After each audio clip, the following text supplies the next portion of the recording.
I am Adam, Prince of Eternia, defender of the secrets of Castle Grayskull.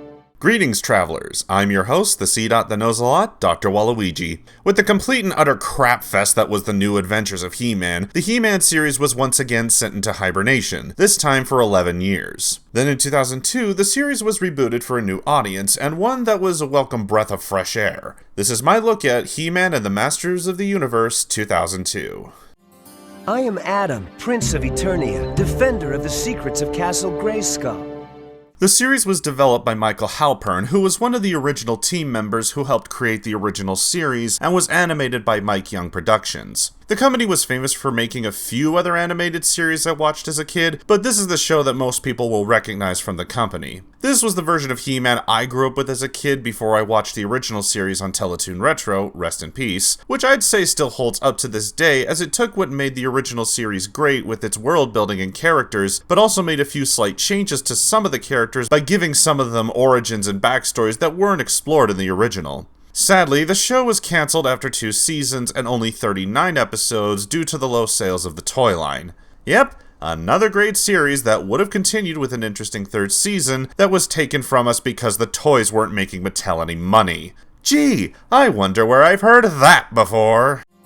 I am Adam, Prince of Eternia, defender of the secrets of Castle Grayskull. The plot follows the same story as the original series in almost every way. The only difference this time is that King Randor, played by Michael Donovan, was chosen by the Council of Wisdom to reign over Eternia after they left. Several years later, Randor is married to Marlena, voiced by Nicole Oliver, who's not from Earth this time, and they have a son, Prince Adam, whose destiny lies within the mysterious and ancient ruins of Castle Grayskull.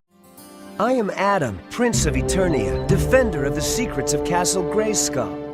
Most of the reboot's main cast is still the same, though they have changed a few minor things that aren't really worth talking about. So instead of focusing on the main cast of the heroes and villains, I'm going to focus on the other characters that I never talked about before and what I like about how they improved upon them from the original series. I will still mention the main cast, but I want to focus on some of my favorite side characters in this section, starting with...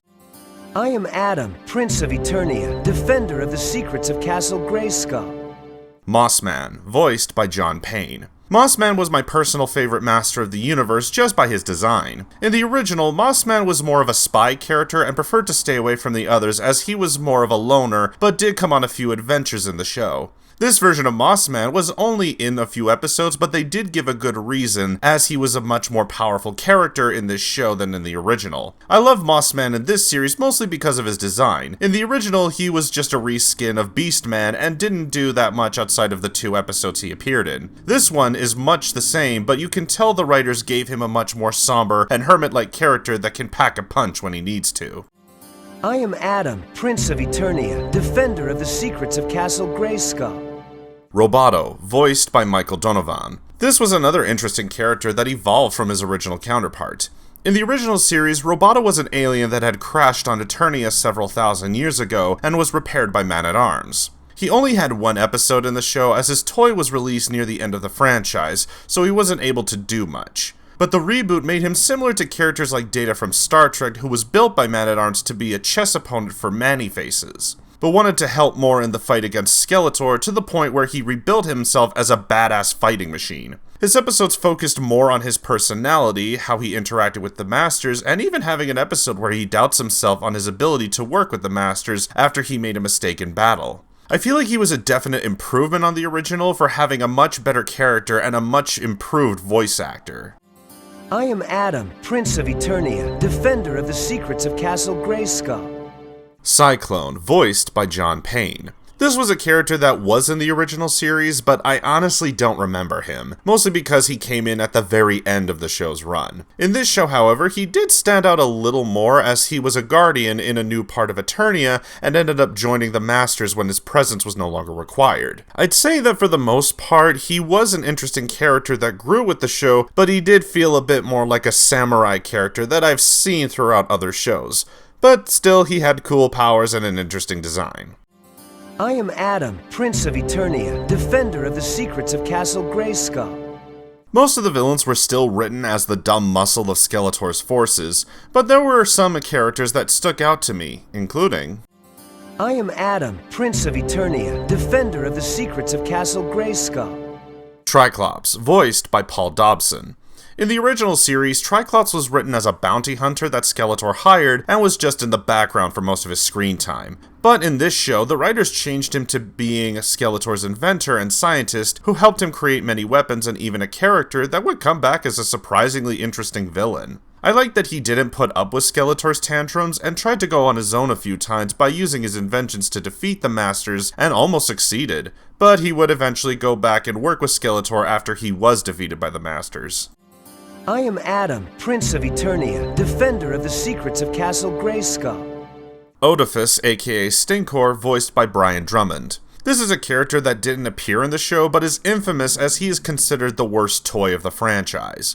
But this show surprisingly made him an interesting and well-developed character. He starts off as this weak and small creature that tries to join many evil overlords with little success, until he tries to join Skeletor's Masters of Evil, but is turned away for being so small and useless, until he gets chemicals dropped on him, creating the smelly and repulsive Stinkor. While he's not the most well-liked character from the He-Man series, this show was able to give him a small amount of character depth and even made him at least a little cool. Though the toy is still kind of silly, this show made him smell a little less bad. I am Adam, Prince of Eternia, defender of the secrets of Castle Grayskull.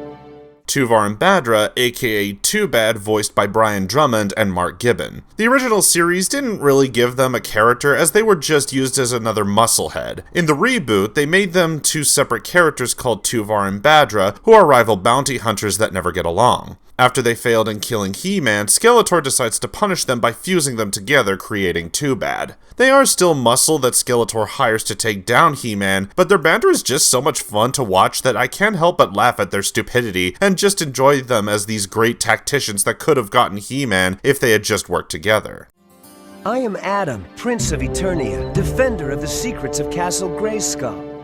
Besides giving us some great and memorable side characters, the main cast is still as good, if not better, than the original series. They gave us a more relatable He-Man by making him look and act like a young teenager, made Teela less of a useless damsel character, though she is still a holier-than-thou brat, and removed all of Cringer's dialogue so you get to learn how he thinks and reacts through his facial expressions. I don't think I need to say that the animation is a vast improvement over the original, even though it's not as vibrant or colorful as the original series, but it does work for this show.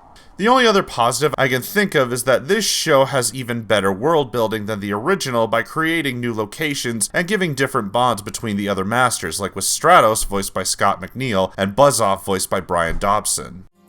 I am Adam, Prince of Eternia, defender of the secrets of Castle Grayskull.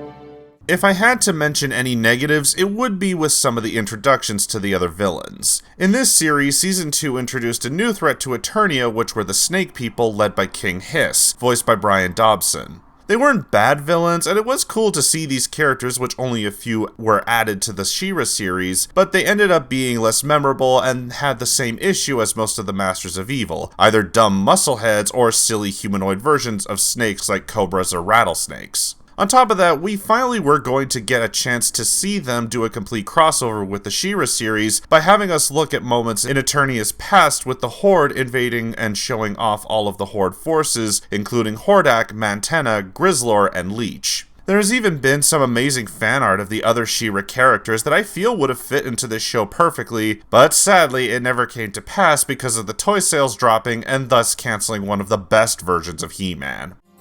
I am Adam, Prince of Eternia, defender of the secrets of Castle Grayskull. In my opinion, this is a show that I think newcomers should check out if they want to get into the He-Man franchise. It does still have some of the silly tropes like the ending moral of each episode, but there is so much that this show improves upon that it makes it much easier for newcomers to get into. From the writing to the amazing cast of characters, I cannot recommend this show enough to old and new fans of He-Man. I give the 2002 reboot of He-Man a 10 out of 10. It's a perfect show that has even more power to give to others. Thanks for watching, I'm Dr. Waluigi, and remember, don't judge a book by its cover, cause you'll never know what's inside. Good night, everyone.